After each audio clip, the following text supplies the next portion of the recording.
Nu, ko? Te mēs esam, tev viss redz, viss kārtībā. Ok. Nu, super, man prieks, ka tu ātri piekriti atnākt pie manis paciemoties.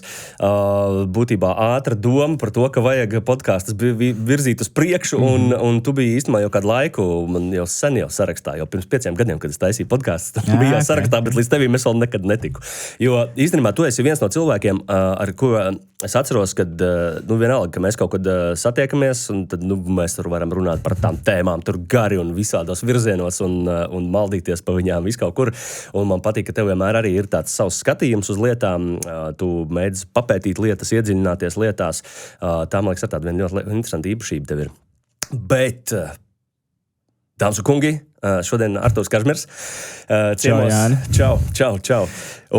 Bet vispārībā, kas man šķiet par tevi šobrīd, kā es tevi šobrīd redzu, un kā droši vien daudzi tevi redz, kā, jau, es pat nezinu, man pat gribētos teikt, kā profesionālu sportistu. Ar teva dzīvi, man liekas, diezgan daudz ar skriešanu šobrīd ir saistīta. Īstumā jautājums, vai tev ir kāda diena, kad tu neskrien? Viena. Nedēļā parasti viena. Ja viss ir kārtībā, tā ir viena diena, kad es neskrienu. Bet ir reizes, kad kaut kad sevišķi, es esmu dīvaini, tieši vasarā, kad it kā vajadzētu būt visvairāk tādam piemērotākajam laikam skriešanai, gadās, kad tie vasaras kaut kādas tās, ģimenes plāni kaut kur iekrīt, kaut kas notiekās, kādas pasākumā jābūt, un tad sanāk, tur nesanāk izskriet kaut kādas 2 dienas, teiksim. Bet tad es ļoti rūpīgi nesakoju jebkuru treneru ieteikumam un, teiksim, izskrienu 2 reizes, teiksim, nākamajā dienā. Vai kaut kā tā. Man to kopējo apjomu vienmēr gribās saglabāt un turēties pie tā apjoma plāna noteikti. Jo tas droši vien ir vajadzīgs arī tam, lai tu nezaudē to formu, jo ir droši vien kaut kāds daudzums, kas tev ir jāsaņem, kaut kādā tur nedēļas griezumā vai Jā. Viņš mainās, teiksim, kaut kādu tur 4 vai 6 nedēļu cikli, lēnām tur pieaug, no 1 nedēļas uz otru pieaug, un tad ir kaut kāds nedēļa tāda pēc 6 nedēļām, teiksim, tāda vieglāka nedēļa, un tad atkal kāpināts. Bet noteikti šogad es ļoti lielu uzsvaru lieku uz kopējo noskrieto stundu apjomu, jo es redzu, ka tas man kaut kā strādā, un, teiksim, ja pagājušajā gadā man tas bija kaut kāds 4,5 tūkstoši kilometri gadā, tad šogad es gribu dabūt 6, kas ir diezgan vairāk kā iepriekš. Un es redzu, ka man tas strādā. Man tas strādā, man ķermenim patīkās, viņš ir spēcīgāks un arī skrien ātrāk. Kaut gan es neskrienu visu to apjomu, neskrienu ātrāk, es vienkārši skrienu lēnām ilgāk tādā veidā. Bet vispārībā par skriešanu runājot, cik es tā novērojis riņķī apkārt, tad tā skriešana, tāda sava veida atkarība. Manuprāt, ne? Tas ir, man šķiet, ka skriešana noteikti vispār izturības sporta, skriešana, netiņbraukšanas un sevis kaut kādas tās ilgas izaicināšanas, stundas, tur vairākas sevi tur pamocīšanas ir kaut tāda bišķiņa uz atkarību tendētu cilvēku sporta veidi. Jo, man noteikti, ja es kaut ko daru, parasti tad kā baigi uzreiz, ļoti smagi es to daru. Savulaik ballēju, un tas ballēju smagi. Tad labāk skrien, labāk skrien. Savulaik tad pīpēju, tā kā smagi pīpēju, un tad, kad to visu nomest nost, darīju tad pilnīgi radikāli nost. Nekāds alkohols, nekāds cigaretes. Bet es ļoti smagi sportoju. Bet, kaut kas, kaut tāds maksimālisms beigās. Bet, skatoties arī, teiksim, un citu tādu pasaules skrēju, kaut kāds pasakot līdz viņam, kā viņiem tas notiekās un no kāds viņiem tas backgrounds ir nereti, kad ļoti augsts līmeņa sportisti nāk no kaut kādām atkarībām tašreiz arī. Jā, atkarības, viens ir atkarības kaut kādas, un otrs ir cilvēki, kas ļoti, ļoti smagi strādā ar galvu, teiksim, ar neiroķirurgu analītiķu un ko neskas tāds, jā. Tas arī ļoti bieži ir izturības sportos sastopami. Kas viņiem tāds interesants? Es domāju, tas connections ir, ka... Tas vecais labais dažiem teiciens, kas strādā ar galvu atpūšās ar ķermeni. Varbūt tas tāpēc kaut kā, jo atslēgties, iespējams, tiem cilvēkiem vienkārši šeit tā galva tik ļoti visu laiku aktīvi strādā, ka viņiem vajag kaut kādu šo vienu sportu, kur viņi bišķi tikai palido. Kaut gan jāsaka, ka skrienot nav tā, ka baigi nedomā tieši savādāk. Tad bieži vien, ja tu neņem tās austiņas līdzi, neklausies mūziku vēl kaut ko, man personīgi, es tur kaut kādas pirmās 5 minūtes bišķi pamocos, kad, tur būs garlaicīgi, varbūt, nezinu, tur pusotru stundu skrējiens, man liekas, būs garlaicīgi, bet paiet 5 minūtes, un es aizpeldējos, un man nāk idejas, un es tur stājos, ik pa kaut kādiem kilometriem stājos, pierakstu notos, tur šitais tas jāizdara, tur ir tāda laba ideja, un tās idejas tik forši pelda. Tāpēc nevar teikt, ka baigi prāts atpūšās tā kā no visa nost.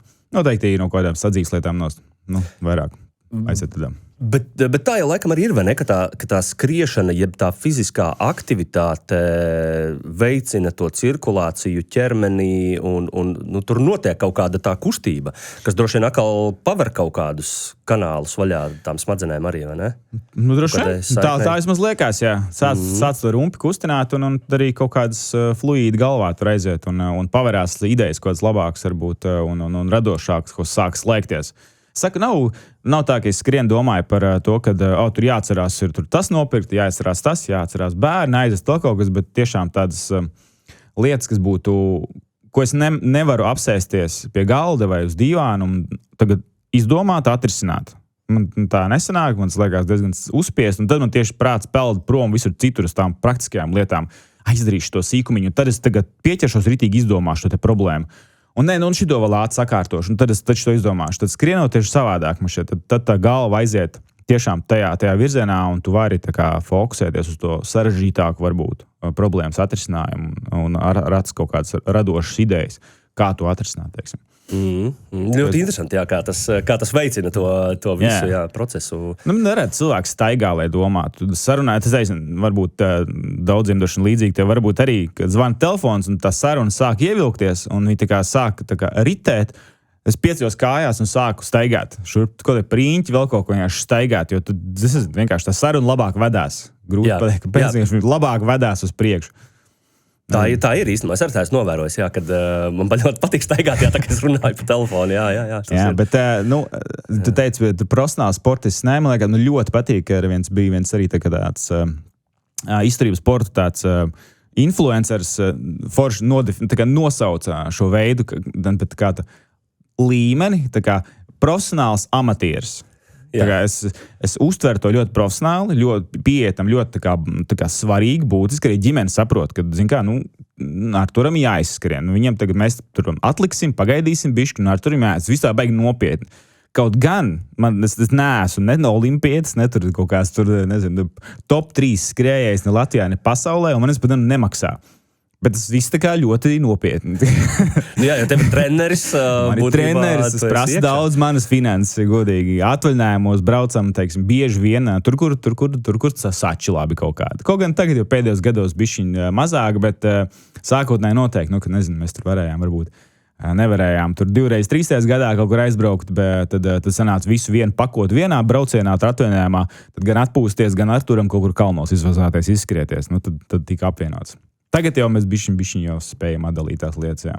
Cik es esmu redzējis īstenībā, tad tie tavi kalnu skrējieni pēc tām bildēm un reportāžām un video, kurus tu esi taisījis, liekas diezgan episki vispārībā. Bet kas priekš tevis ir bijis tāds episkākais, kur tu atceries, tur bija tāds, kad tu skrieni un wow! Skatu ziņā, droši vien, ka tā ir Norvēģija, kur man sanācis ir ļoti daudz Lofotas salās skriet. Tur mums ir sievas Lijānas mamma dzīvo. Bāzīte, un tur ir ārkārtīgi skaisti. Es gribu nākamgad aizvest jau tur bariņu skrējējus, jau arī atrādīt un izvizināt pa turieni un tiešām tos kalnus parādīt. Tur noteikti tie episkākie skati man ir bijuši. Jo viņi kaut kā tie kalni liekas tik ļoti pieejami. Es neesmu Alpos vazājies baigi, bet Norvēģijā ir tikai sēnes tādas. Tev ir tikai visus ļoti pieejama infrastruktūra, tu vari ļoti tuvu tam kalnam tikt, un tad tu principā tu sāc to savu ceļojumu gandrīz uzreiz no pakājas un tā uzreiz augšā. Jā, ilgi sanāk un tā, bet tev nav jāvazājās pa kaut kādiem mežiem, no ceļiem tālu, lai tajos kādos kalnos tiktu. Viņi tādi kompakti ir, gan augsti, gan skaisti un kompakti. Jo tur principā Lofotas salas vispār ir kalns un ūdens. Ļoti interesants skats, ka tāds ļoti maz plakanas zemes ir. Es domāju, ka tur ir, jo tur tu vari no tiem kalnu augšām diezgan daudz pārredzēt, un tiešām tas kalnu un ūdeņu tā kombinācija padara to vēl skaistāk, es domāju, ka skatu ziņā tur kaut kādu, bet, ir kaut kādi momenti, ka tu attopies attopies kaut kāda atkal ar to citu kaut kādu wow, ka tu esi kaut kur kalnos, un tu varbūt netur gluži tas skats, bet tā ievērība visa, ka tu esi, tu saproti, tagad saka cilvēki, jā, tu tajā kalnā jūties maziņš. Un man šķiet, tādā ziņā es sajūtu savu nenormālu ievainojamību, teiksim, esot, tas bija Gran Canarijā, kur es izstājos sacensībās. Mums bija pirmās ārzemes sacensības, kurās skrēju. Un es atapos kaut kur, nezinu, ko arī pat nav nejausmas, kuru trasē tas bija kaut kur kalnos. Un es esmu pilnīgi pārsals, līs lietus, it kā Kanārijas salas silta zem, bet tur ir +5 un tāds viegls slapšs sniegs tāds ar tādu lietu kopā. Un man vēl nav nopirkta tā lietus jaka, man ir vēja, kaut kur bija teikts, ka jābūt lietus jakai, un es esmu pārsals izmircis. Un es tajā kalnā saprotu, ka ātri šeit nekas nebūs. Vai šis ir moments, ka man jāvelk ārā ir tas obligātā ekipējuma tāds folijas sega, jātaisa kaut kāda sev tur teltīt ap galvu vai kas, un kā saka, tas viss tagad operācija varētu notikties. Ja es tagad tiešām metu mieru, un es saprotu, ka, tas vairs nav aiziet tepat mežā Latvijā, un tur iznāksi, tur apmaldījies, vienkārši turpiniet taisni iet, pēc kādu momentu iznāks ārā. Tu esi diezgan lielās ziepēs. Un saprotu, ka kalnos nav joki. Man kā latvietim toreiz es sajūtos baigi ievainojumi. Es saprotu, ka es pilnīgi citā vidē esmu. Šeit es neko nekontrolēju, šeit es esmu tālu no palīdzības. Labi, ka toreiz viss izdevās. Tad kaut kādiem spēkiem es tam kalnam tiku pāri un tiku lejā, un tur jau pie supporta savu, un tur mani paglāba, sasildīja, un viss pārējais. Tur viss bija kārtībā. Bet jā, tur es pirmo reizi dabūju pakaļ. Ar tādu wow, bet tādu wow, ka tas diezgan crazy tie kalni. Tas jāņem vērā. Un ja saka, tur skriešanā mums ir obligātais ekipējums, bieži vien sacensībās ir tev uzskaitīts, kam jābūt līdzi. Bet es domāju, ka cilvēki, kas vienkārši atbrauc varbūt turistiņā, pastaigāties, ņemat vērā, tā nav joka lieta. Iemetat līdzi vēl lietas, temperatūra mainās, ja man neatceras, cik tur bija pa tiem grādiem, ik pa tiem augstuma metriem, un var uznākt kaut kāda lietas, vētras, vēl kaut kas super pēkšņi, un tādu paglāties diezgan sarežģīti. Jāuztver, tas ir ļoti, ļoti nopietni. Pat mazos kalnos, es nerunāju par milzīgiem, tur 500-700 metri ir jau gana, lai tu būtu normālās ziepēs jau dažreiz. Jā, jo tas ekipējums jau arī ir ļoti būtisks, vai ne? Kāda vispār arī ir tur ventilācija, vai tieši tā, ja ir lietus vai vēsāks laiks, kā ir atkal jāsagatavojās, jā, tas ir ļoti būtiski, jā. Skriešanai, tev ir jāatrodas kāds līdzsvars starp gana vieglu ekipējumu, tu nevari pufeni ņemt līdzi, jo viņi būs smagi nērti un vienkārši tu vilksies. Un tev jābūt arī ātram ir tomēr. Tāpēc tas ekipējums balansē uz tādu efektivitāti un minimālismu un tādu vienkāršumu, lai viņš ir super viegls, super plāns. Bet, lai tomēr tev nenosaukt līdz galam, tur tāds jāskatās vienmēr ir, jā. Tā ekipējums ļoti svarīga lieta. Es zinu, ka noteikti katrs arī to skriešanu vispārībā uztver nedaudz citādāk, teiksim. Katrs skrien savu iemeslu pēc. Viens tad iespējams skrien, lai tur attietu no darba, viens skrien tieši, lai padomātu.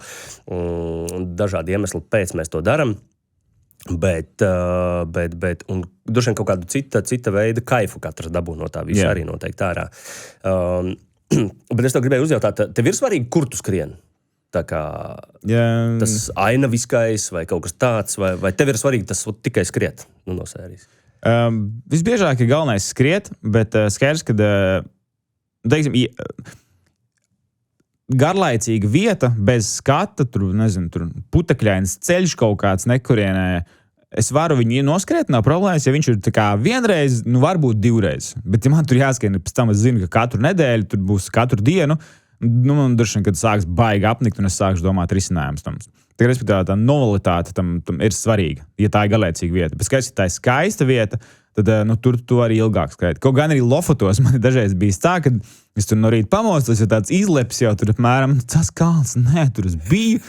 Tas tur tāds arī, tur sāc tāds izvēlīgs. Ko tu dari? Tu būs, pēc nedēļas tu būs apkārt Latvijā, un tu varēsies vazāties, ka tu savu gaujas to krastu vēl tur līdz nākamam gadam izbaudi. Un tu tāds, ok. Bet tad, ja viņš ir, teiksim, tie paši gaujas krasti, man ir gan ok, un es esmu varbūt dažādi. Kā kuram dažs grib vienmēr jaunu skrējienu, teiksim, viņš mēģina izskriet visu kaut ko savā pilsētā, tad es tirzāk, es skrienu to pašu maršrutu, var teikt, katru dienu. ja vien tie nav kaut kādi specifiski treniņi, teiksim, intervālu treniņi, tad stadionā, un ja man vajag lielāku reliefu, tad es izbraucu uz Zilokā un CS, Siguldā, ko tam līdzīgi, bet tāds ikdienas tur stundiņu, pusotra pulsu treniņš, tad es esmu gājis tā kā tepatās. Man ir no mājas dzelzīts, mājas slimnīcas apceļš pa otru krastu līdz Baiļiem, un tad es skatos, man vajag tos Baiļus klāt, vai man vajag otru pusi klāt, un es esmu mājās. Bet principā tas pats, un man nav problēma, jo es pat kaut kādā ziņā, tad man nav jādomā pa maršrutu. Man nav jāštuko, pagaid, šitā taka vai tā taka, kā es tur atpakaļ tikšu, un vai man sanāks nebūs tur pa maz vai vēl kaut kas, tad es zinu vienkārši. Es zinu, kurš aplīd, cik man pa stundas vai ne, bet minūtes pieliks klāt. Un man nav jādomā, es varu savā burbulī, mūzikā, podkāstā vai domās vienkārši eksistēt tajā takā un močīt. Man nav baigi jāiespringst par navigāciju, kas man ir ļoti vāja.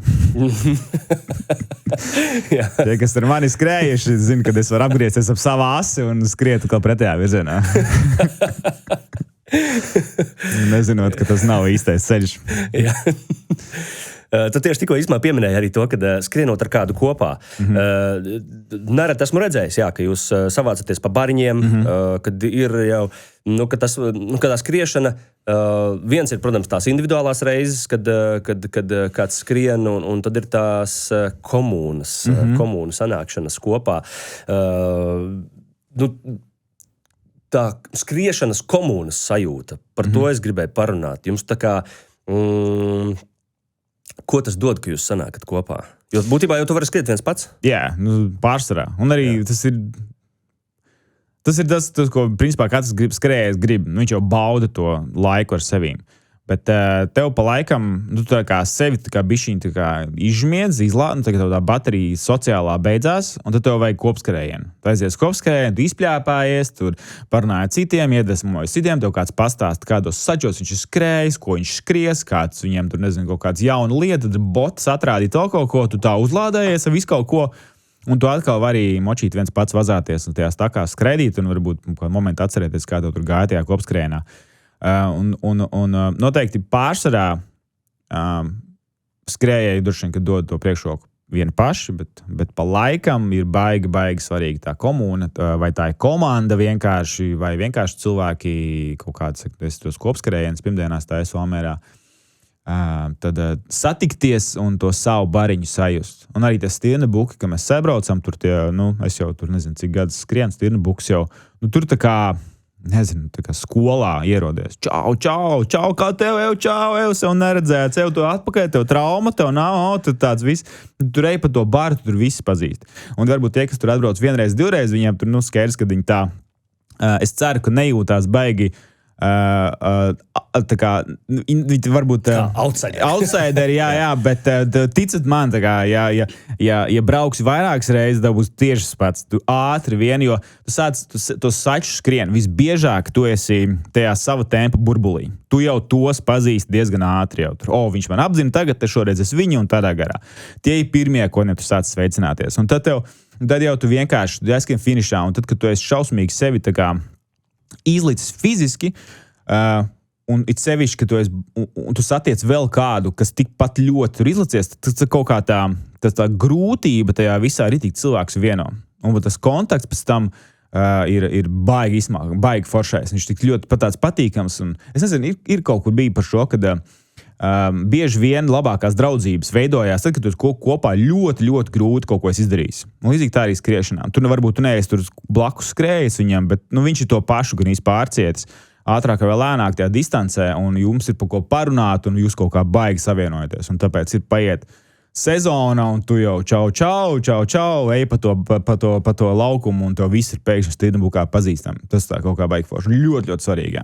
Ja tas droši vien ir kaut kas tāds, kad jūs tā kā, viens ir tas, kad katrs individuāli ir kaut ko pārvarējis, vai ne? Bet jūs tā kā visi vienu uzdevumu esat kopā pārvarējuši, vai ne, kaut kādā veidā. Jā, pareizi tu saki, kad ja kaut kādu sūdu podu kopā izēt, tad tas viss ir daudz stingrāks, iespējams tādā ziņā. Un šie te Kolektīvie pasākumi jau, jā, tur jau ieminējies jau pa pasākumiem. Tas arī, protams, ir viens ir nedaudz tā sacensības garša droši vien, kurā, labi, viens ir tas, ka vai ne tu ikdienā skrien, trenējies, uzlabo savu fizisko formu, visu tā tālāk, tad ir šie te pasākumi, kur tu vari, ar citiem nedaudz sacensties, vai ne, tā kā samērīties nedaudz. Tas dod atkal citu adrenalīnu, izaicinājumu, pārbaudījumu sev.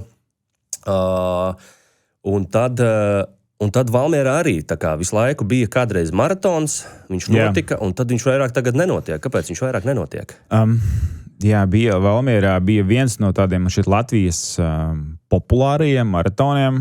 Tad, kad es pats neskrēju, bet man tā stāstīja, ka teica, ka tur bija kaut kāda Kuldīga, Rīga tur un Valmiera un tur Sigulda laikam bija tādi. Kad ir Liepājas Ventspils noteikti, ka tas bija kaut kāda pamata maratona, kur tā kā visu leģit braucu. Man viņš vienmēr ir palicis atmiņā, ka parasti septembrī ir skrējiens. Es pat vienreiz skrēju, ne jau to garo, bet kaut kādi 5, cik tur kilometri, jā. Tagad forši cilvēki saka, cilvēki garāk skrien, viņi saka, skrēja 10 km maratonu. jā, tas jau nav maratons. Bet visi saprot, par ko mēs runājam.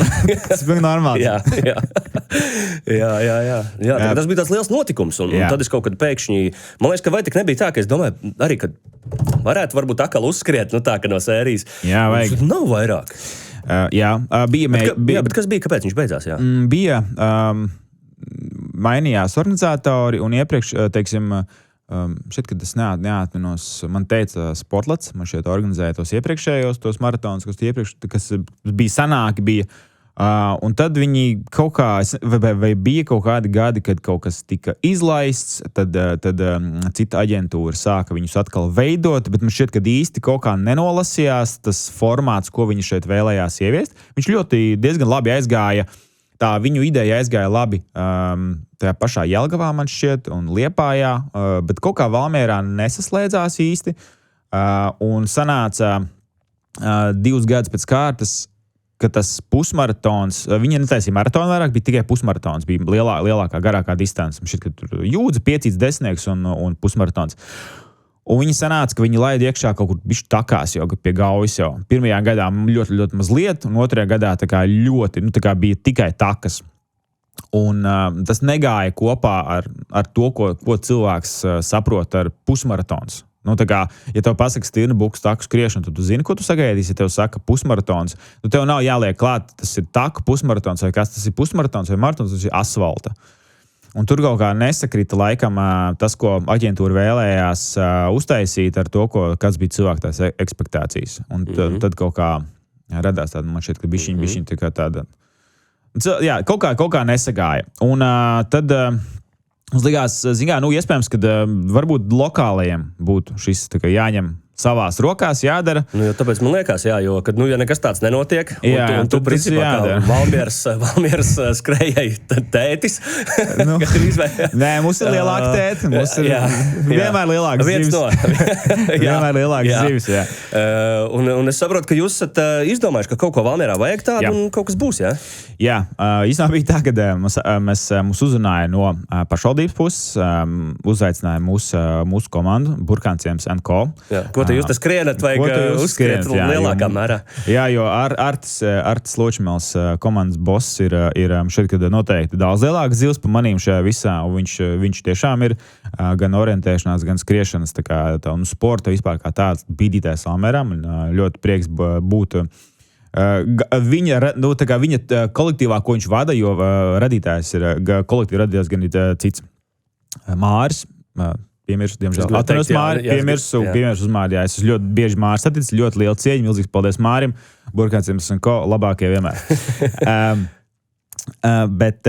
Jā, un pašvaldība mums uzaicināja, tad skrējienu taisam. Taisam, tā kā čista taisam, visi cežam, un tu pat taisam. Un tur, ko mēs sākām domāt, kā būt, kā kas. Sapratām, ka iespējams, ka tajā gadā, kad būtu jātaisa, kad brauc uz Valmieru Stirnbuks. Es domāju, kāds sakars taisīt mūsu skrējienu, tad vēl Stirnbuks brauc. Un ja Stirnbuks brauc, krūti, lai viņi brauc, jo viņi atradīs noteikti daudz vairāk cilvēkus, un tas ir foršs pasākums un tā. Un mūsu doma bija tāda, ka, lai brauc Stirnbuks, uzstājas ar trasi, un tad mēs pēc tam vienkārši turpinām to pašu trasi skriet.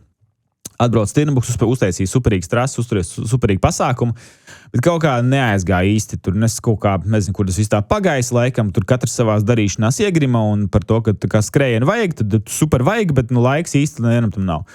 Un tad ar mani uzrunāja vienu dienu zvana Agate Cauna.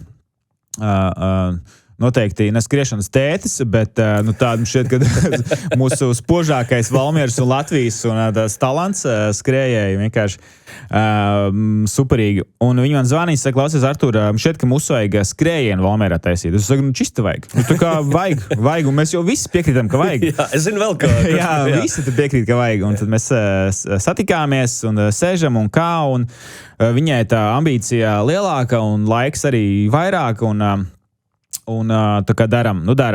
Un viņa kaut kā visu laiku, jā, līdz ar to, kad viņa ienāca tajā visā iekšā, viņa slēdz bīd uz priekšu, neļauj tā kā man aiziet galīgi atkal citos darbos prom, bet tā kā nē, reku daram uz priekšu, un uz kaut kā daram.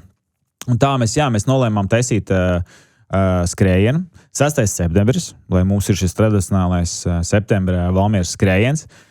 Manā skatījumā Agate man piekrīt. Es nezinu, vai citi cilvēki man piekrīt, bet manā skatījumā Valmierā īsti nav vietas maratonam. Nav īsti. Tā kā. Un pusmaratonam arī īsti nav, jo man liekas, ka baigi tos riņķot, tos nentos apļus. Atceros vienu gadu, ka Valmierā bija maratons, bija jāskrien 7 apļi. Man liekas, nezinu, es neesmu droši, ka tas baigi, tā kā baigi vajadzīgs ir. Mēs gribam uztaisīt tādu 5-10, diezgan plakanu, bet varbūt ne tik plakanu, kā viņš ir Piltenē. Piltenē skatījos, viņam šeit uz visu to 10 kilometriem bija kaut 10 metri, man šeit kā kāpums kritums, kas ir diezgan maz. Mums viņš būs nedaudz vairāk, bet tāpatās diezgan plakana trasa. Un taisīt arī pašvaldības tādu atbalstu, taisīt viņu centrā kārtīgi, lai tas ir kā tādas skriešanas svētki Valmierā, tiešām, lai viņi nav kaut kur, kaut gan, būtu forši, ja Daliņa stadions būtu tuvāk centram, jo tā ir brīnišķīga vieta, kur taisīt sacensību centru, no kuras startēt vispārējo. Diemžēl ir gabaliņš nost, un līdz ar to tad mēs būtu atkal kaut kur baigi bišķiņi pakšos prom, un mūs neviens neredzētu, bet mēs gribam centrā ievērīgi. Tāpēc 6. septembris Valmierā 5-10. Būs arī bērnu skrējiens. Bet 5-10. Starts būs uz Rīgas ielas pie kinoteātra. Mēs skriesim pa Rīgas ielu virzienā uz Vocu. Mēs nevaram gluži aizskriet pilnīgi līdz Vocam pa Rīgas ielu, jo tur sanāk diezgan daudz veikals slēgt ciet. Mēs nogriezīsimies uz paralēlielas, tās bija Sinemaldos, bija Vārnu iela bija. Mēs nogriežamies uz Vārnielu, kas paralēli Rīgas ielai, skrienam līdz Vocam. Tad stāvlaukumā mēs metam tādu apli, riņķi, un skrienam tieši pa to pašu ielu atpakaļ. Respektīvi, pa ielu ies divu virzienu kustības. Un atpakaļ būs sanāks pirmais aplis ies cauri Vecpuišu parkam, riņķī Svetbankai, un atkal tad, ja tu skrien 10, tu skrien otru apli. Sacensību centrs viss būs Vecpuišu parkā. Jā, un gribam to kā tādu, mūsu brīnišķīgs Valmierā ir tradīcija pilsētas svētkos taisīt gājienu. Nāk uzņēmumi, nāk klubi, nāk grupas, pulciņi, viss kaut kas kopā. Un, man liekas, šim vajadzētu būt tam pašam tikai skrienot. Nav obligāti jābrauc ar sirēnām un ar močiem vēl kaut ko šoreiz ar kājām. Jā, bet jūs tā kā motivējat uz to, ka tie varētu būt tērpi kaut kādi? To pēc paša izvēles. Ja noteikti aicināsim profesionāls skrējējus, tie, kas tiešām tur mauks uz pilnu. Tie būs skriešanas tērpos. Tie būs minimāliski skriešanas tērpos. Būs tādi, kas gribēs sev varbūt izaicināt, noskriet. Varbūt viņš jau skrien un viņš grib sev kaut kādu savu rekordu tur pārsist, draugu noskriet. Tad būs kādi, kas nāks pirmoreiz noskriet 5 vai 10. Un varbūt kāds vienkārši grib atnākt tērpā, nezinu, tur tā kā pasaulē ierasts, ja tur ananās uz galvas vai banānu tērpā vai krokšos un nākat izklēdēties. Ja? Tie ir skriešanas svētki. Mēs gribam to šeit primāri, lai tas būtu mūsu Vidzemes novada, tāds liels notikums, bet skaidrs, ka aicināsim no visu Latvijas cilvēkus. Lai jums izdodas. Izklausās, ka te kaut ko tādu, manuprāt, vajag, jo skatoties pēc tā, ka tās skriešanas komunas šeit ir, jau Valmierā viņas ir. Tad šeit, es domāju, pa visu Vidzemi, pa Valmieras novadu apkārt, tie cilvēki ir vēl vairāk, un tad tā, man liekas, tā ir tāda forša vieta, kur satikties, jo mēs taču tomēr esam Vidzemes sporta galvaspilsēta. Manis laika aizrāda, ka bijām. Kurš man liekas pārņēmis to statusu? Es nezinu, kurš pārņēma, bet manās tā kā atmiņā mēs un prātā joprojām esam. Man liekas, mēs esam. Man liekas, ka mēs esam, tāpēc man liekas, ka mums vajag savu skrējienu. Kāds ir, kad sporta galvaspilsētā nav savs skrējiens? Kāds var būt, man liekas, tāpēc mums vajag skrējienu. Un mums ir super oriģināls nosaukums.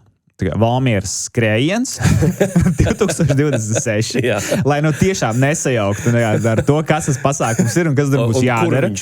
Kur viņš ir. Mēs nolēmām būt ļoti tieši un konkrēti. Un reģistrācija ir atvērta valmieraskrējiens.lv. Kā jau teicu, principā ir divas galvenās distances. Ir 5-10, būs arī bērnu skrējiens, kas būs parkā turpatās kilometrs vai kaut kas tāds apmēram. Forši. Par skriešanu runājot, ir noteikti arī skriešana tāds, viņš var izklausīties tāds, kas tur ir, skriet, izgāja, paskrēja. Jā. Bet, manuprāt, arī, ka tur tomēr ir tik daudz lietas, kas ir jāņem vērā, lai tu skriet, lai tu pareizi skrietu, lai tu iesildītos, lai tu sagatavotos, lai bieži vien var likties, neko izskriešu tajās savās kedās, bet tomēr apaviem ir liela nozīme. Ko tu velc, ar ko tu kopā velc, kādas zeķes tu velc. Noteikti tur ir vesela matemātika tajā visā. Cik es esmu tā dzirdējis, protams, tie krekli, lai ventilējās iespējams. Droši vien tur tu vari iet crazy tajā visā noteikti. Var iet, var neiet. Jā, tas viss ir noteikti vesela industrija un tur arī pulksteņi. Es skatos, tev arī, protams, tev ir pulkstenis, kur tu vari skatīties līdzi. Ko tur vispār var skatīties līdzi? Ko tev viņš dod? Man svarīgākais, tas ir Sunto pulkstenis. Paldies, Sunto. Mums ir sadarbība. Man būtiskākais, parastā pulsa treniņā. Pulsa treniņš nozīmē, ka tas ir viegls treniņš, kur es palieku, principā, tas augstajā otrajā zonā. Tur nav būtiski. Tas ir diezgan tā kā viegls treniņš. Tās sajūtas ir tādas, kad es varu skrienot, pļāpāt ar kādu. Tas būtu aptuveni, uz ko tēmēt. Un tā ir lielākā daļa no maniem treniņiem, īstenībā, kas vislabāk trenē sirsniņu, lai varētu skriet ilgi un spēcīgi. Es tur skatos, principā, pulsu. Un mans ego skatās tempu. Un es laikam ar ego strīdos, ka man tas nav jādara, jo man jāsās tikai puls, bet ego tāpat pa laikam skatās tempu. Bet, man liekas, man tīri labi sanāk ieturēties un neklausīt tam tempam, jo, dažreiz skrien tas pulss ir tā kā uzkāpis tur, kur viņš drīkst uzkāpt, viņš drīkst augstāk kāpt, bet tas temps kaut kāds zemāks nekā aizvakar. Un tu tās liekas, droši vien tur, nezinu. Es taču varu bišķiņ ātrāk paskriet, bet, jāturās disciplinēti, pulss ir galvenais tajā skrējienā. Jo kas ir pulsu? Pulss uzkāp līdz kaut kādai robežai, un ja viņš kāpj augstāk, tad būtībā tev ir jāpārtrauc treniņš? Nē, tu samazini tempu. Aha. Ja tu sāc skriet, ja kāds tikko, sāk, un varbūt viņam šī kardio bāze ir diezgan vāja, tad var gadīties tā, ka, lai noturētos šajā otrajā zonā, tajā vieglajā pulsā, viņam ir jāskrien, jāiet. Viņš skrien, tas pulss uzkāpj, viņš sāk iet tā kā virs, un tu sāc pārējais soļos. Tu pagaidi, ka viņš nosēžas, un tu atkal skrien. Lai tikai noturētos galvenais tajā. Tā var būt. Manā gadījumā tam esmu pāri, bet es strikt skatos, lai es vajadzīgā pulsā esmu. Kad ir intervāla treniņi, kas nozīmē, ka es, periodiski skrienu ļoti augstā tempā. Īsāks vai garāks temps, jo īsāks intervāls, jo visdrīzāk es skriešu tajā ātrāk. Ja tas ir garāks intervāls, tad es skriešu nedaudz lēnāk, bet tāpat tas būs ļoti, daudz ātrāk kā šis pulsa treniņš. Tur es skatos, es varu salikt uzstādījumos, lai man rādās, sākās intervāls, man bija tur laika atskaita, tur 3 sekundes intervāls sākumam sākās, un man nomainās ekrāns, man rādās temps, burtiski, ka spidometrā rādās, vai es esmu vajadzīgā tempa diapazonā.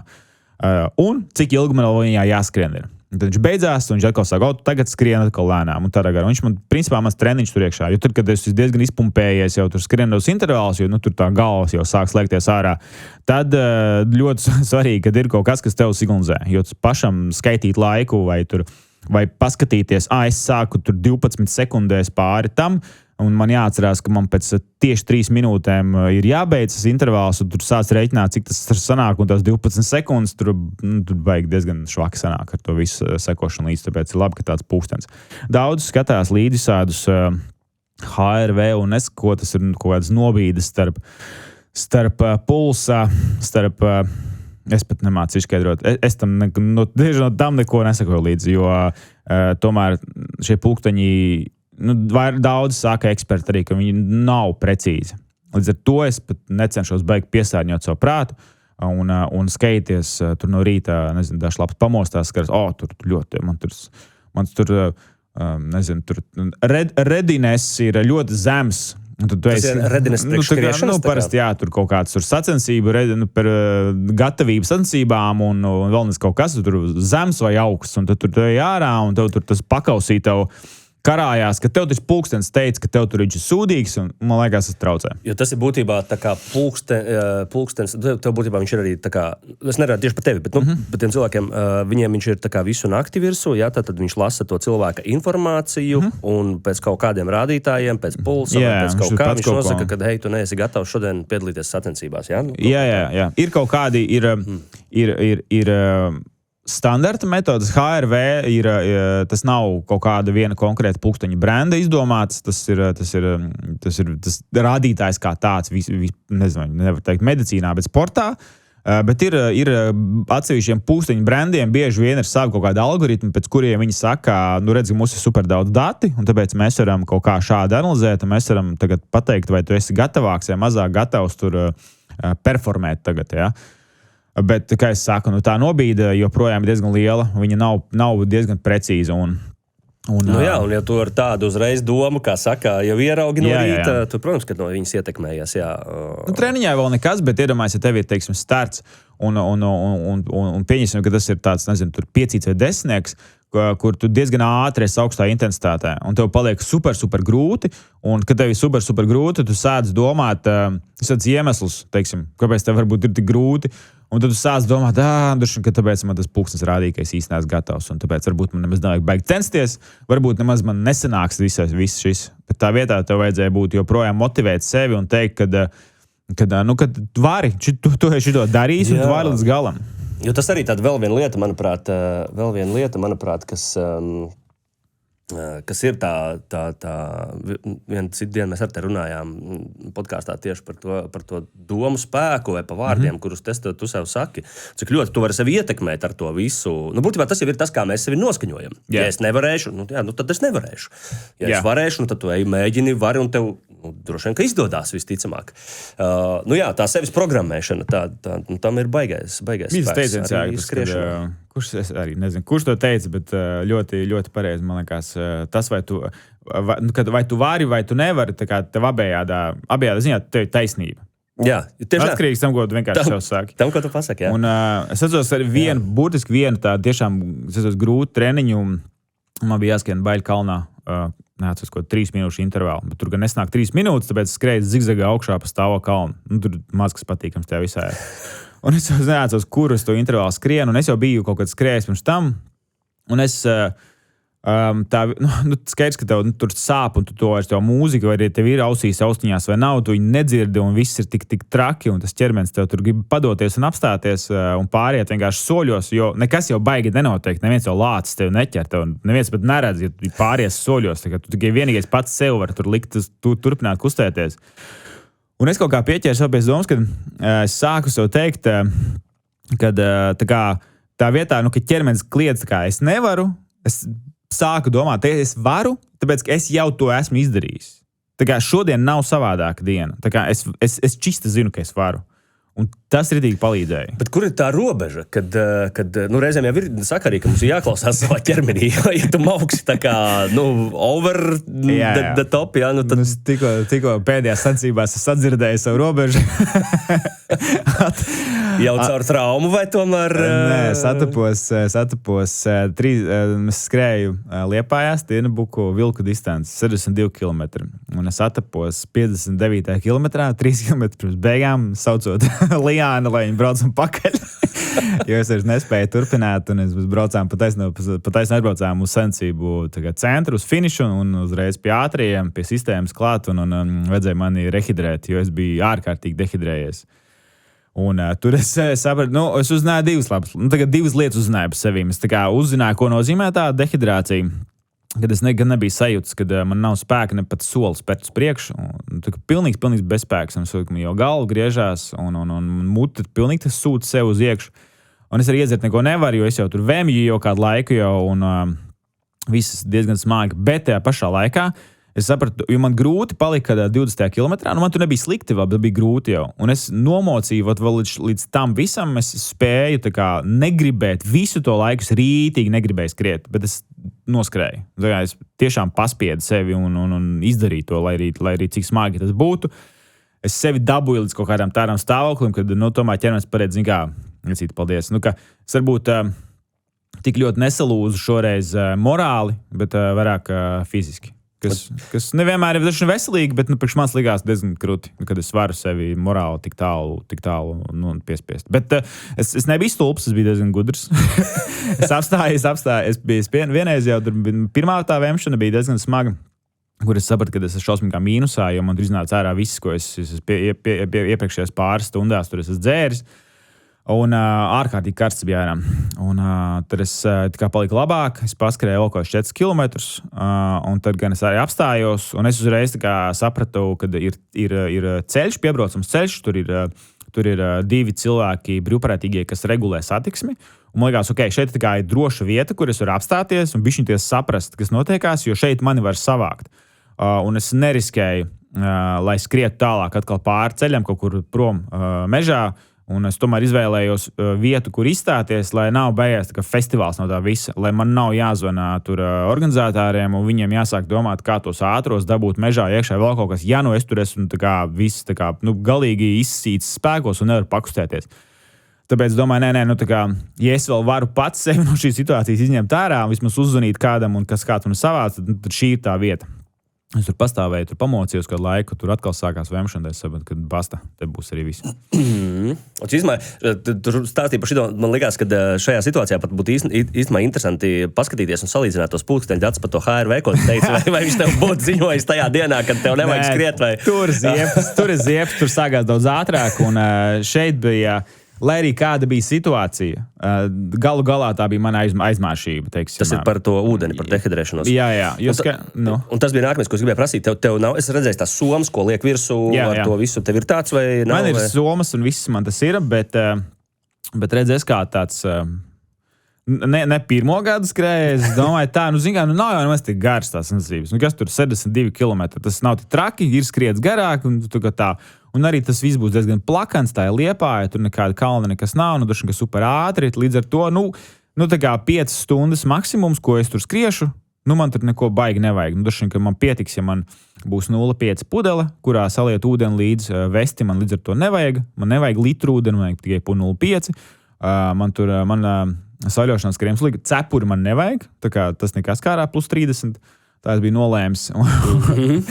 Un visi šādie lēmumi arī bija tur, teiksim, bija jābrauc, mēs startējām Paplakā, kas ir gabali no Liepājas prom un skrējām uz Liepāju. Un es zināju, kad ir jābrauc 45 minūtes ar autobusu no starta uz Paplaku, kur mūs visus aizved. Es to zināju, es redzu, tur rakstīts 45 minūtes jābrauc.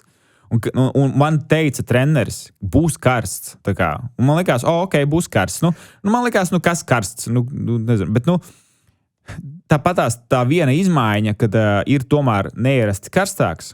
Tad taču ir autobus, es taču esmu braucu autobusu. Skaidrs, ka tur ir vēl karstāk iekšā. Skaidrs, ka tur ir maz gaisa. Paņem ūdeni līdzi, teiksim.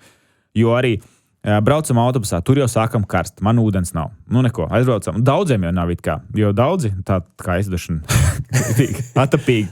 Būs tā labi. Jā, aizbraucam uz to Paplaku, izkāpjam ārā. Nav ūdens tur. Nav tā kā saveduši organizatori. Un it kā es arī skaroties tajā kartē, tajā programmiņā nav teikt, ka tur būs ūdens. Parādīts, kuru punktos ir ūdens, bet startā neparādās tā ūdens, tā ikoniņa, kas liek domāt, kad iespējams, ka tur nebūs. Arī iepriekš es skatījos. Nav, tā kā organizators varbūt nevar atvest to kaut ko. Atkal, cik man bija grūti to 0,5 pudeli vai bet 2 litru ūdens pudeli ielikt līdzi, nebija grūti, jo es mantas, man nav jānes līdzi visas, viņas var aizsūtīt prom. Es gribu tās visas lietas arī atrisināt. Ja vien es būtu to uztvēris tā kā nopietnāk, jo es varbūt izleps, ja es saku, tur kalnos, man tiešām nejokoja, tad Latvijā dažan bišķi pārjokoja. Bet tā vispārībā ir, kad jebko, ko tu dari ilgstoši, tu paliec pielaidīgāks, vai tev liekas, es taču šito zinu, es taču šito varu. Tas ir gan šoferiem autobraukšanā, gan rekur skriešanā, jebkur tas noteikti ir. Jā, nereti peldētājs līkst. Jā, un arī es taču māku peldēt. Jā, pārdroši kaut kādā ziņā, jā. Tev šeit tas pats likās, izslīdēšu. Jo arī likās, taču ātri skrienu, man nevajag litru starp kontrolpunktiem, tur būs plakans, es tur skriešu ļoti ātri. Tad es principā, līdz ar to tas laiks ir mazāks, un man pietiek 0,5. Pēkšņi es attopos, ka es skrienu tā kā 30 sekundes, pat vairāk, uz 45 sekundes lēnāk uz 1 kilometru, kā es biju plānojis. Un ja tā starpa ir 10 kilometri, tad pareiķini, cik pēkšņi samainās tas laiks, no kur es nonāku no viena kontrola punkta līdz nākamajam, lai uzpildītu ūdeni. Tur viss uzreiz sagriežās.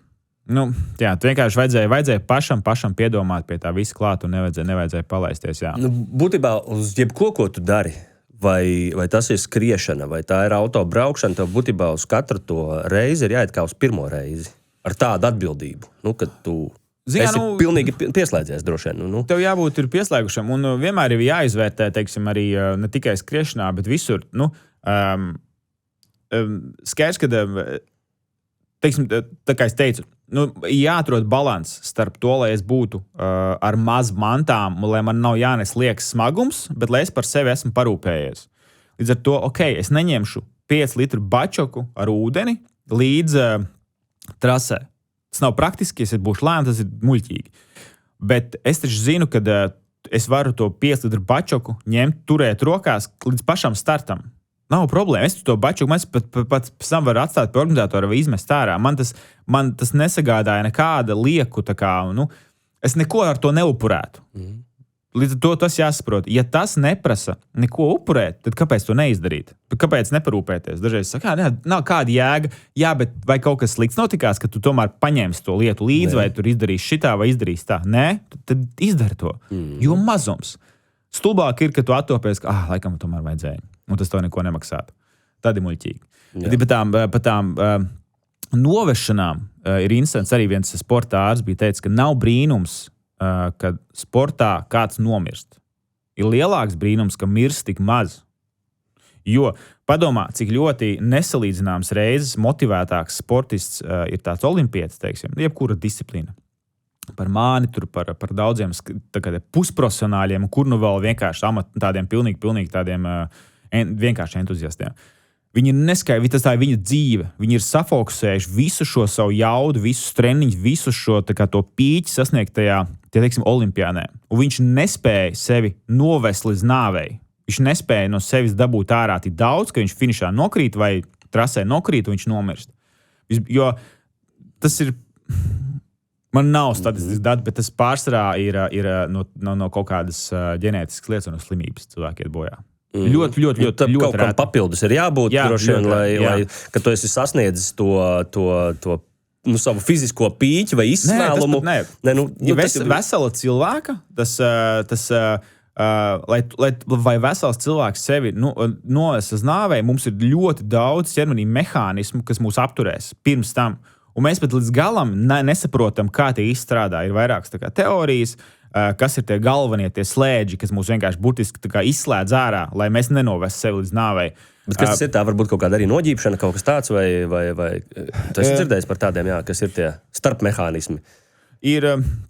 ne gluži noģībšanas, bet tu vienkārši nespējas, teiksim, dažreiz pakustēt. Es redzēju kādu video, kur ir tie triatlonis, tas tāds slavens video, liekas, tas redzēts, kur tie 2 brāļi angļi, kur tas viens no brāļiem, viņš tā kā tāda ļengana lupata. kaut kāds 20 metrus no finiša. Viņš nevar, viņš tā kā krīt zemē, viņš ceļās, viņš pilnīgi tā kā viss slēdzās ārā un pieskiem viņa brālis, liek uz pleciem, un viņi abi finišē. Un tas nav reti, jo neatceros, principā, kad tev organismā pilnīgi ir ne pilnīgi, bet ka tev ir super zems tas glukozes, cukuru līmenis asinīs, tev ķermenis var teikt, kā, viņš krīt, viņš nespēja vispār funkcionēt vairāk. Pluso tur iespējams kaut dehidrācija, vēl kaut kas, viņš tur neizrubies nekā, bet viņš burtiski tev nomet zemē, viss gulst. Jā, un mēs zinām, ka tur ir karstums iesaistīts, tur skaidrs ir kaut kāda cukurs un ūdens un vēl kaut kas lietas, bet kas ir tas galvenais, teiksim, tur, lai neiroloģiski smadzenēs pateiktu, kur šis ir tas slēdzīts, kas mūs aptur, tā kā mēs joprojām īsti līdz galam nezinām, bet ir šī kaut kāda vairāk mehānismi, kas mums vienmēr nometīs mierā, un mēs nespēsim sev novest līdz nāvei. Skrienot noteikti arī vēl viena lieta, kas manuprāt, ir traumas. Tāpat tās arī sanāk kaut ko dabūt, jo tā ir spriedze visam ķermenim. Traumas noteikti arī var dabūt dažādos veidos, gan kaut ko nepareizi darot, gan arī, protams, vispār pat nenojaušot droši vien kaut kādas situācijas, ko tu vari izdarīt. Un tev ir bijusi pieredze ar traumām kaut kādā? Jā, daudz pirmajā sezonā. Pirmo sezonu, kad es satrenējos pusmaratonam, kad es sāku skriet, es noskrēju, un man šeit kaut ko pēdās atškrēju. Es nezinu, kas tur bija, bet es tur nevarēju paskatīt kaut kādus vairākus mēnešus, man liekas. Tas bija tā kā paša vainas pēc, vai kaut ko nepareizi darīja? Nepareizi skrēju, droši solis nepareizs kaut kāds. Bet man šeit pārslogot, es toreiz nedomāju, ka es pārslogoju, jo es tiešām sekoju līdzi tagad rūpīgi programmai. Visbiežāk tās traumas ir no pārslodzes, kad cilvēks pārāk strauji kaut ko sāk darīt, pārāk lielā apjomā. Es tomēr sāku burtiski ar 1 kilometru. Noskēju 1 kilometru, pēc tam 1,200 tādā garā, jo ir šis tāds aptuvenais veids, kā audzēt. Tos kilometrus ir par 20% nedēļā. Nevajadzētu pārlekt. Šeit bija 20%, kad nesamalojos, tagad laikam tas bija 20%. Un tu nevari noskriet, vienā nedēļā tur 20 km un nākamajā uzreiz 40 tādā garā, jo tu ātri vien atdursies par kaut kādu tiešām traumu, ķermenis tev nometīs mierā, jo tas muskulis vai saite vai fascija, vai kas viņa nav gatava tai slodzei, ko tu grasies. Tagad likt virsū. Būtībā sākumu vajadzētu treneru pavadībā, ja tu gribi sākt kaut ko. Jā, tagad es arī runājot ar savu treneri, zinu, ka ja agrāk, līdzīgi kā es, treneru pakalpojumus sāka, teiksim, ņemt, tad, kad tu esi pats trenējies jau, tu kaut ko varbūt zini bišķiņ, bet tev liekas viss laiks trenerim, man vajag jaunu perspektīvu un vispārējo man vajag kāds, lai man to dara manā vietā. Tad tagad sāk cilvēks skriet ar treneri. Un kas neliekās vairs dīvaini, ņemot vērā, ka tur arī daudz cilvēku iet uz zāli vai pilatēm vai jogu, vēl kaut ko viņi uzreiz iet pie treneri. Tad tagad arī skriešana tiek uztverta tādā veidā, kad, ja es sāku skriet ar treneri. Kas ir forši, tu vari atļauties, un šeit, kad vislabākais, tu esi drošās rokās. Profesionāli pavadībā. Mazāk iespēja kaut ko sačakarēt, tādā ziņā. Tas jau ir jebkur, ja cilvēki iet meditēt vai kaut ko ir forši, kad ir kāds, kurš pārzina tēmu, kurš var tevi ievadīt. Un sevišķi, ka ja tu gribi progresēt, un tu pats kaut ko dari, un tev īsti nesanāk progresēt, un tu sāc domāt, vai vispār es pareizi daru, un vēl kaut ko tu nomest nos, bet ja tas ir tomēr adekvāts treneris, tad tu zini, ka tas ir tikai laika jautājums, ka tu progresēsi. Un treneris vienmēr zinās kaut ko vairāk, iespējams. Arī, jo tur jau arī nāk klāt diēta, ēdiens, kaut kādas tādas lietas. Kā kurš treneris, nevis treneris drīkst to darīt, skaidrs, ka viņš varēs ieteikt. Bet viņš mums varēs pateikt, ka tas ir svarīgi. Jā, protams, jā. Viņš paregulēs un nometīs mierā, kad tu sāc sūdzēties, ka tu esi tur, sāc rakstīt atskaitēs, ka es esmu diezgan sagurs, es tur esmu, nejūtos motivēts skriet ārā, treneris tev uzreiz pateiks, kā samazinām apjomu mazliet. Šeit, kad tu sāc izdegt nedaudz, viņš tev visu zinās. Jo varbūt tev liksies, ka tev apniks skriet. Īstenībā tev neapniks skriet, tu vienkārši sāki pārāk daudz skriet. Tas arī var tā būt, tev trūkst motivācija. Ķermenis ir nogurs, viņam vajag atpūsties bišķiņ. Treneru lēmums noteikti bija viens no tiem ļoti labiem lēmumiem priekš manis, ko es izdarīju, ko es pieņēmu. Mužs studijā. Cik gadus tu skrieni jau? Tagad, es pirmos pusmaratons skrēju 18. gadā. 18. gadā? 10 gadu būs. Wow, nice, 8 gadi jau riņķi ir. šo te 8 gadu laikā, tev arī tā pieredze skriešanā tad bijusi diezgan liela, tu arī visu kaut ko esi izmēģinājis, vai ir kaut kas vēl no tādiem ekipējumiem vai no kaut kādām praktiskām lietām, ko tu esi sapratis, kas ar laika gaitā, šitais ir forši, šitais ir labi, šito es varētu ieteikt citiem, vai kaut kas, ko tu esi atradis, tādas noderīgas lietas? Skaidrs, ka kaut kādas lietas ēdienā, pasakot līdz ēdienām, es nesaku, ka ēst mazāk. Tā kā manā gadījumā nē, es ļoti daudz, bez bremzēm, principā, un tas apjoms, ko es trenējos, ļauj man ēst gandrīz jebko. Bet tu sāc sajust starpības, teiksim, es izsāc kaut kādas tur tādas vairākas, tur varbūt ārpus treniņa pārāk tur cukurots vai piena produkts, vēl kaut ko priekš manis, atkal tas rada kaut kādu bišķiņu iekaisumu, es jūtu, ka es jūtos stīvāks nākamajā dienā un tādas lietas. Un arī savos, man tur 40 jau būs nākamgad janvārī, un es jūtu, ka man arī vajag jau uzturbagātinātājs kaut kādus, skaidrs, ka vairāk kaut kādus kafiju un papildus proteīnu, vairāk vajag, lai noturētu sev bišķiņu ilgāk šajā kaut kādā tādā labā formā. Tās tādas lietas. Un tad pavisam nesen skatījos Māra Sleja. Jā. Bija super priecīga par vienu tavu ieteikumu, ko meitenes tur, protams, pa savam kaut ko darīja. Un tad, hei, hopā, vai jūs esat vispārībā redzējušas šitādu te lietu, jā? Es nezinu, vai kamerā šobrīd piezūmosies, vai varat redzēt, jā, bet Epic. Body care for endurance, jā. Yeah. Un viņa vienkārši stāvā sajūsmā par to, ko tu viņai parādi, izstāst, kas tur bija un par šito. Jā, tagad tu sāc baigi daudz skriet, saskaries vēl kaut problēmu, par kur to baigi nebrīdini. Jo tev vienkārši sāk ļoti visu kaut kas bersties. Jo, tas ķermenis tik ļoti, tā repetīcija ir tik liela un tik bieža, kad āda arī vairs netur līdzi, jau it sevišķi, kad tu ļoti svīsti. Jo, kad tu ļoti svīsti, tev no ķermeņa nāk ārā ar sviedriem kopā arī sāļi.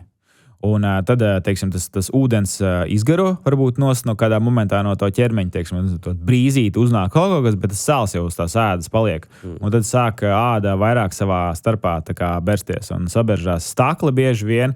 Un visādas tur, nezinu, pie padusēm un siksniņas saberžās, un dažreiz no krekla beržās, un kājas beržās, un viss kaut kas var sabersties, kā kuram.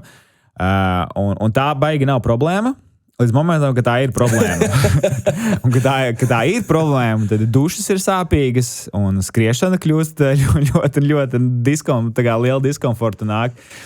Un tad es pameklēju, kādu risinājumu pieejami. Es toreiz atradu Amerikā uzņēmumu, kas taisīja foršu tādu dabīgu maisījumu, teiksim, tādu sviestu.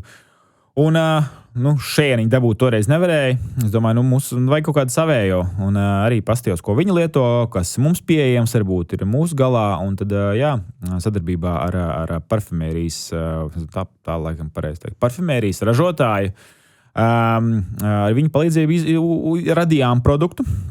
Līdz ar to arī radās zīmols Must Go Epic.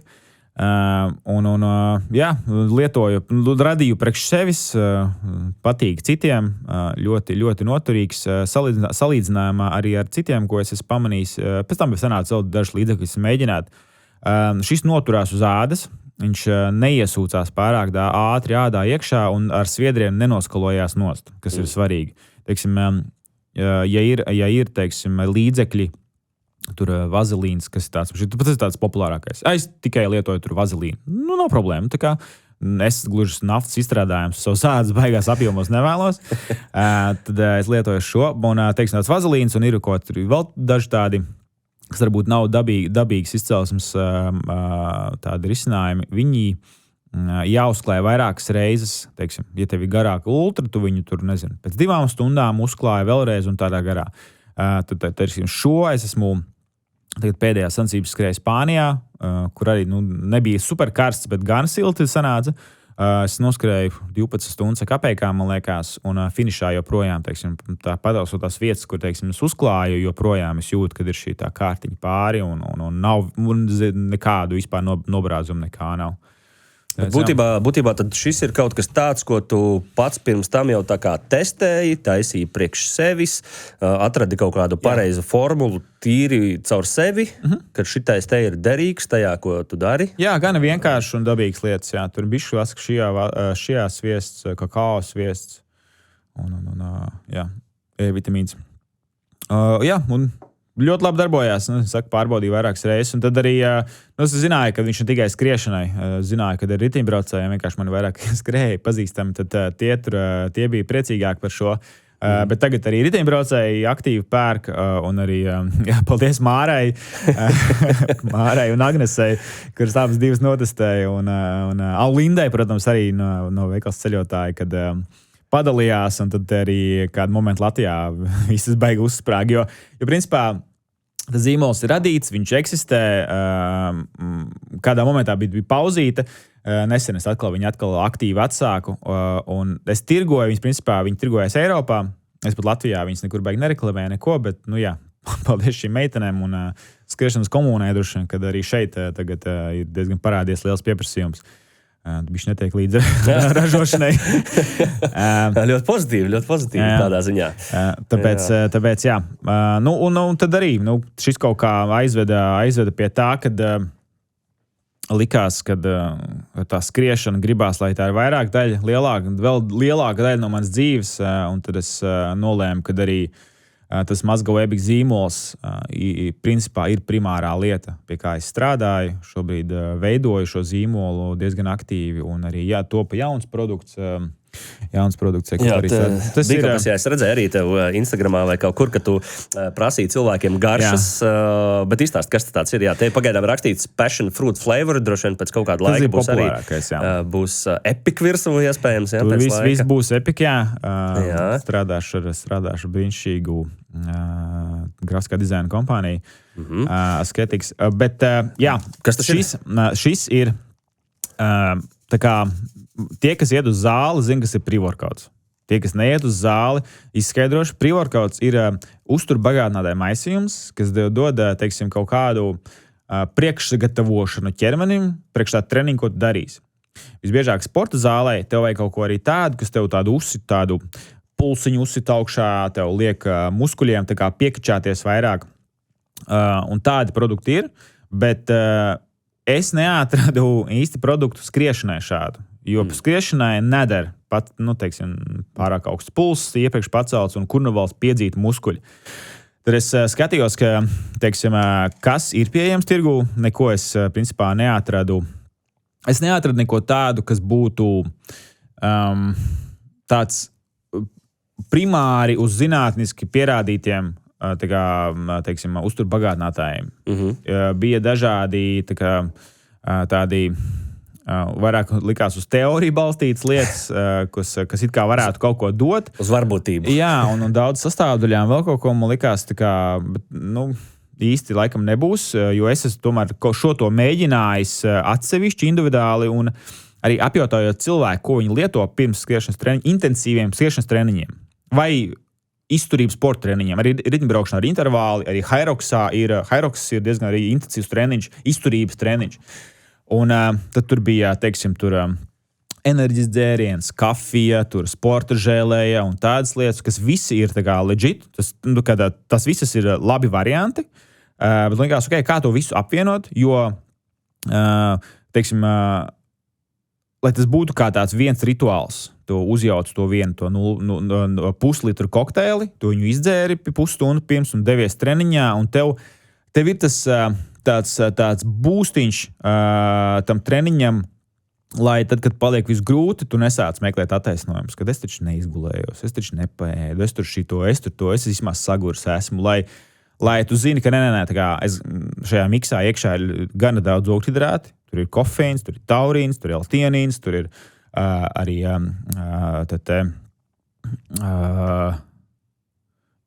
neizatoniskie, bet elektrolīti klāt ir, un galā arī ūdens, ko tu pats pieliec klāt. Tas ir tas, kas tev ķermenim tajā treniņā būs vajadzīgs. Tu neesi neko palaidis pa dienu garām. Teiksim. Jaunākiem sportistiem droši vien, ka nav tik aktuāli, tie, kam tuvāk 40, es domāju, ka ļoti labi saprot, par ko es runāju, kad viņi zina, kad ir sagurums pēc darba dienas vēl iet, un tad stāju kādos 5-6 vakarā uz tās, nezinu, tur tajā uz starta līnijas stadionā, domā tā, tagad 20 minūtes tur, mēram, sarkanajā būšu, ja, nu skaidrs, ka tev kaut ko papildus, prasās. Tāpēc, jā, šis ir komplekss, tikai no tādiem iekļāvu uzturbagātināts, kas ir tiešām pierādīti, kas dod tā kā pienesumu, kas nav tā kā teorētiski, var būt uz anekdotēm, vēl kaut ko, nē. Kofeīns ir tā kā ļoti, ļoti maigi. Un kofeīns, daudz domā, kofeīns ir kā enerģijas vairāk būs, bet enerģija drīzāk nāk no ugļhidrātiem, kas ir tur ir cukuri, 2 veidi cukuri, lai būtu ātri, tā kā 2 veidi pienesums ķermenim.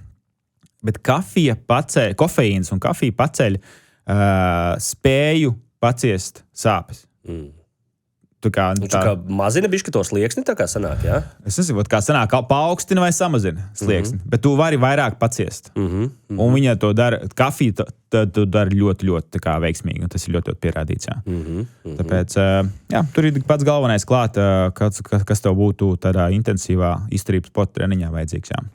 Produkts šobrīd ir izstrādē, ražotājs man ir zemajā startā, es biju jau satikties, un šobrīd, principā, ir jautājums ir par dizainu, jo Must Go Epic šobrīd notiekās rebrandings, jo šo esošo taisīju es pats, bet dēļ lielajām ambīcijām un vēlmi tomēr, lai šis zīmols ir tāds internacionāli atpazīstams, es gribu pieiet šim brandingam ļoti, ļoti tā nopietni un ieguldīt tajā gana daudz laika un līdzekļus, bet iespējams ir risinājums, kā es to izdarīšu mazliet ātrāk, kad tas brandings viss jaunais būs, bet varbūt viņš būs nedaudz pat pēc tam, kad būs jau pirmā partija gatava jau.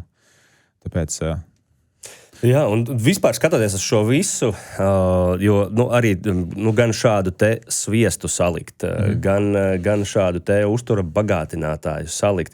Man liekas, ka šis savā ziņā ļoti raksturo to, ko es par tevi teicu pašā sākumā, par to, ka tev patīk iet dziļumā tām lietām, kurām tu pieķeries. Un bizness jau vispārībā, manuprāt, kā tāds ir kaut kas tāds, kur, ja tu gribi kaut ko nopietni izdarīt, tad tur ir jāiet tajā dziļumā. Un tas, man liekas, ir tas, ko es atceros arī kā to tavu īpašību, jā, kad tu spēj iedziļināties tajās lietās. Ja tu paņem kaut kādu vienu lietu, kad tu iedziļinies, un tas, man liekas, ir ļoti, ļoti laba lieta, ja vien tu kaut ko gribi izdarīt un sasniegt. Jo tev jau viņš nāk jau pirms tam, jau šis nav pirmais produkts, kuru tu vispārībā taisi un mēģini. Tev jau ir bijuši biznesiņi pirms tam kaut kādi, kuri ir taisīti, darīti, tev tur pieredze ir kaut kāda iekrāts. Tāpēc arī, man liekas, ļoti, ļoti, ļoti laba feature bija, kas tev nāca caur pieredzi, caur iespējams iepriekšējo darba vietu, kur tu izpētīji produktu vai zināji produktu kā kūdra, un jūs uztaisījāt, es nezinu, kā viņi pareizi nosauc. Augstus maisījums telpaugiem. Augstus maisījums telpaugiem, kas arī, man liekas, ļoti forša feature for my plants. Jā. Tas zīmols joprojām ir. Mēs gan esam nedaudz iesprūduši Baltijā ar viņu, jo ko es tā kā varbūt biju nojautis, bet es nezināju, ka tā būs tik liela tā kā problēma. Tomēr tirgot lielu, smagu, lētu produktu e-komercijā ir diezgan sarežģīti.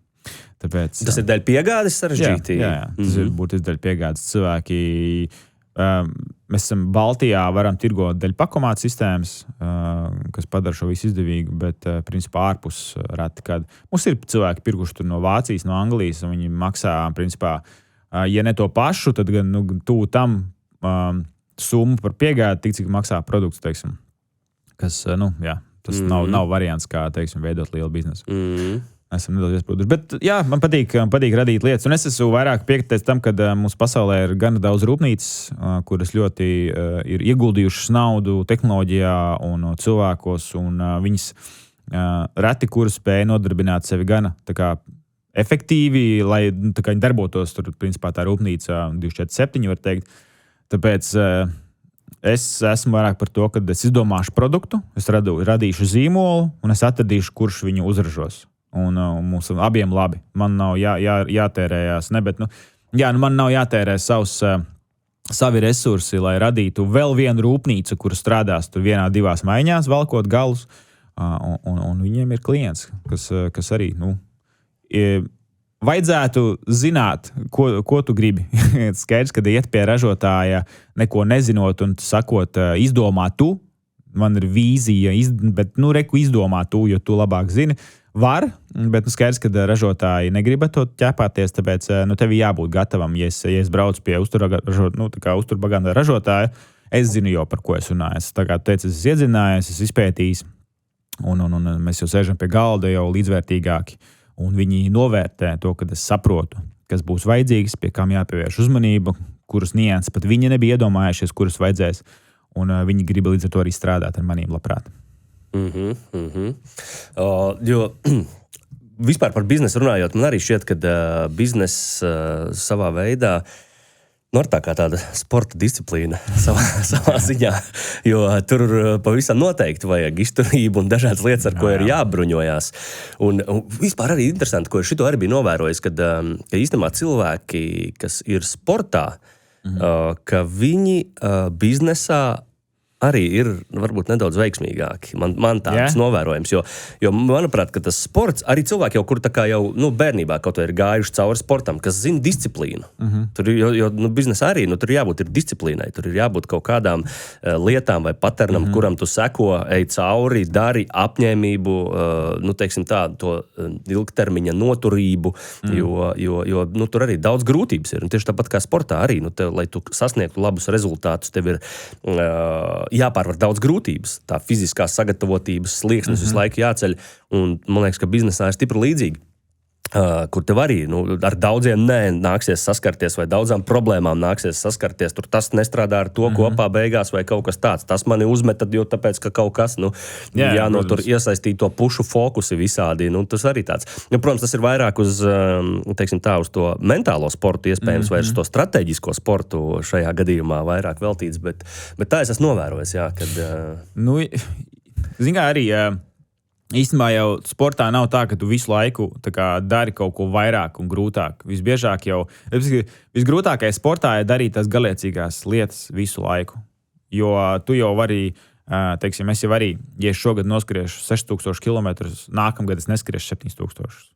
Es visdrīzāk saglabāšu tos pašus 6000 un varbūt kaut ko nedaudz pamainīšu, varbūt minimāli intensitātē, bet ķermenis noķers progresu, bet es ieguldīšu darbu, viņš pielāgosies, viņš joprojām kļūs spēcīgāks. Jo nav jau tā, ka es nākamā mēnesī noskrienu 2 vairāk kilometrus, es būšu 2 spēcīgāks. Ķermenis jau nebūs vēl noķēris. Un šeit, līdz ar to tev jādara tās pašas garlaicīgās lietas, un zinot, ka tas rezultāts atnāks. Katru dienu tu ej skriet, un tāpat arī tu katru dienu mosties. Tu dari tās garlaicīgās lietas. Un diemžēl arī tajā uzņēmuma darbā tu atver kompi vai zvani telefons, un tu jau domā, ar ko es šodien cīnīšos. Jo kaut kādas ziepes būs. Kaut kas vienmēr, katru dienu kaut kas notiekās. Tas tāds ļoti smagi teiks, kā Elons teica, un tev košļāt stiklu katru dienu. Jāpatīk. Tam ir jāpatīk. Un līdz ar to tad, tu vienkārši turpini. Manā gadījumā arī, tu jau pats teici, tas nav mans, teiksim, nav pirmais produkts, un kur vēl pirmā biznesa ideja. Tas biznesa idejas ir vienmēr, kur bijušas, un es izēju cauri, un tur nav varbūt nākamā, bet es neesmu atmetis domu par kaut kādu to savu to uzņēmumu. Un tiešām es ilgus gadus sēdēju ofisā, strādāju un vienmēr katru dienu domāju, ka es gribu savu kaut ko darīt. Viena ideja līdz nākamai, bet kaut kad tas pienāk, un man liekas, ja tā statistika, un es domāju, būtu jāapskatās, ka tas, respektīvi, uzņēmumu, kas bankrotē, tas procents bija milzīgs. Tā iespēja, ka tev izdosies, ir principā uzņēmuma niecīga.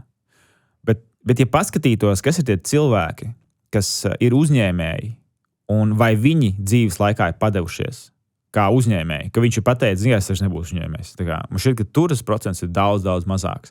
Respektīvi, tev var nesaiet matemātikā biznesam, Bet tu kā uzņēmējs vai cilvēks, kas vēlās radīt produktu zīmolu kaut ko, man šķiet, ka tu esi tā kā, principā visu līdz mūža galam tu darīsi, kamēr tev neizdosies. Nu, tur ir jābūt kaut kādam īpašam drivam iekšā uz to, jā, pavisam noteikti. Koš tāds tīklu? Koš tāds tīklu, jā, jo iespējams jau, ka par biznesu arī ir tā, ka daudziem iespējams viņu vienkārši gribās pamēģināt, jo, piemēram, ja tu apkārt skaties, jā, reku, tas dara, kāpēc es nevaru, un gribās izmēģināt to roku, un, protams, ir cilvēki, kas izmēģina to roku, un viņi saprot, ka, man nepatīk viss tas, jo bieži vien liekas arī, protams, cilvēkiem, kad es būšu pats sev priekšnieks, darīšu ko un kā es gribu un cik ilgi es gribu, bet bieži vien, ko mēs tagad jau dzirdam riņķī apkārt un visu kaut kur, kad būtībā tev ir jāstrādā 24/7, tev ir jābūt visu laiku pieslēgušam, jo var notikt tas, šitas, un ja tu gribi, lai kaut kas kustās uz priekšu, dienā ir par maz stundu,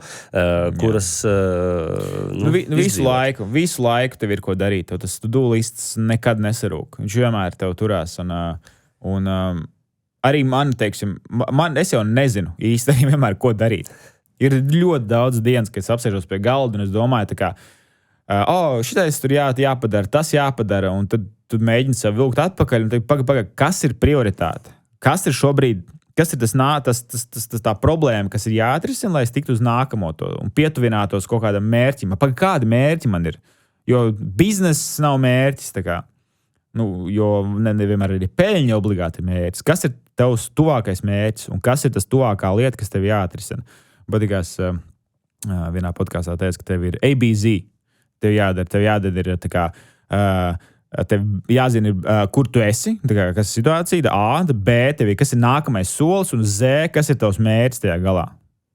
Pārējie, tā kā tu izštukosi, bet dari to galveno lietu, jo kaut ko šeptēt, tā kā es supermāku, visādas ēpastiņas atbildēt un visādas tur darīt lietas, kas vispār neko man nepabīd dienā, jo tur visvieglāk tev, tu atduries pret grūtu problēmu, un tu tur štuko, mēģini kaut ko izdomāt, kaut ko, un tu domā, labi, šito es ātri, šito sakārtošu, un tad es tā kā čisti tam atpakaļ pieķeršos, un tad es to atrisināšu, un tu peldi pa to dienu kaut kā, un tu nesaprati dienas beigās, jo tu neko neesi pavirzījies. Un skaidrs, ka visi uzņēmumi, lielākā daļa, es domāju, noteikti sēž, un ja kādam liekas, ka viņi ritīgi zina, ko dara, tad nē. Es esmu sen sapratis, ka tādi pieaugušie neeksistē. Visi mēs kaut ko tēlojam, sēžam, kaut ko daram un savā kabinetā domāju, kur es iepēries. Bet man patīk, un es domāju, ka tie, kas turpina darīt, tie tiešām arī patīkās tas autonomais dzīves stils, kad tu nosaki to. Jo vairāk laikam es saprotu, ka citi cilvēki arī nezina, kas ir jādara labāk, tad es labāk pats sēžu ar sevi un domāju, ko darīt, nevis klausu kādu, varbūt, kurš arī nezina, kas jādara, bet viņš liek man darīt lietas kaut kādas, tad, man tās maz personīgi. Bet tev ir tas tieši, jo man liekas, es kādreiz no tevis arī biju dzirdējis par to, ka tev tieši tas bizness kā formāts interesē vispār kā tāds, kad no sērijas, ka tu pat gribētu, vai lai tev ir vairāki biznesi vai kaut kā tā. Jā, man likās, ka es gribu vairākus biznesus līdz momentam, ka laikam es sāku ar šo, teiksim, tieši ar Must Go Epic, kad es sapratu, ka šis ir kaut kas tik ļoti saslēdzās ar mani, ka tas ir laikam... nezinu, ja biznesa būtu tāds mākslas darbs, tad es gribu, lai šis ir mans tā monolīze, šis ir mans šedevrs. Šis ir tas, kas ir tā kā ritīgi mans, kur neiet runa tikai par kaut kādu, nezinu, tur finansiālu ieguvumu vēl kaut ko, bet tas ir tā kā tas legacy, ko es varu darīt. Es varu veidot šo zīmolu, kas ir tik ļoti mana izpausme. Un tāpēc šobrīd es redzu vairākas lietas, ko darīt ap šo, teiksim, viens ir uzražot produktus, bet es varu arī taisīt skrējienu, es varu taisīt, taisīt filmas par skriešanu, es varu taisīt nometni skriešanas, tā kā daudzas lietas. It kā daudzi biznesi, bet viss iedžim šī viena tāda message par šo, kas nāk no šī zīmola. Tāpēc šobrīd es skatos uz vienu lietu, un jo vecāks es palieku, vairākas lietas met nost, nekā liek klāt. Jā, jo laikam ir kaut kāds brīdis, kad liekas, šito varētu. Bet tad droši vien ir atkal cits brīdis, kad tu tiešām sāc saslēgt to, ko tu dari ar sevi, savu sazemētību vai būtību. Un šajā gadījumā, man liekas, ļoti lieliski tev tas viss saslēdzās kopā un tiešām gribās, lai tev tur tas viss notiek. Tā šķiet, jā. Man pašam tāda liela piesaiste šim ir, jo arī tas viss, tas message, ko es gribu ar šo zīmolu tā kā pateikt, nāk nevis kaut kā izdomāts atsevišķi, bet tiešām no tā, ko es ļoti, ļoti ticu, kas ir manā dzīvē, kaut kādi pamatprincipi vai pamatvērtības, ko es gribu pats darīt, vai arī citiem tā kā parādīt. Es nevaru neko iemācīt. es daru šādi, ja jums patīk, tā kā arī varat kaut ko mēģināt. Ja? Bet jā, tas Mazgava Epic ir par to, ka šis viss, manā skatījumā, šis viss ir vienreiz mums, un tā dzīve mums ir viena. Un tas ķermenis ir nenormāli labs aparāts, ar kuru to visu izbaudīt. Labākais, var teikt. Jo, jā, tu vari tur sēdēt, meditēt un baudīt savu brīnišķīgo prātu, kruti, bet tu vari ārkārtīgi daudz izdarīt, izbaudīt dzīvi tā dziļi ar savu ķermeni. Un, ja viņš ir spēcīgs un jaudīgs, tad pats zini, tu varēsi viņu daudz labāk izbaudīt. Un tāpēc mēs radu produktus, kas spēcina ķermeni un palīdz tev trenēties un būt gatavam kaut kādiem piedzīvojumiem. Forši. Lai tev izdodas. Paldies tev par sarunu, priekā, un tiekamies septembrī Valmieras skrējienā. Jā, tad būs jāskrien. Varbūt. Varbūt. Super, paldies tev. Paldies tev.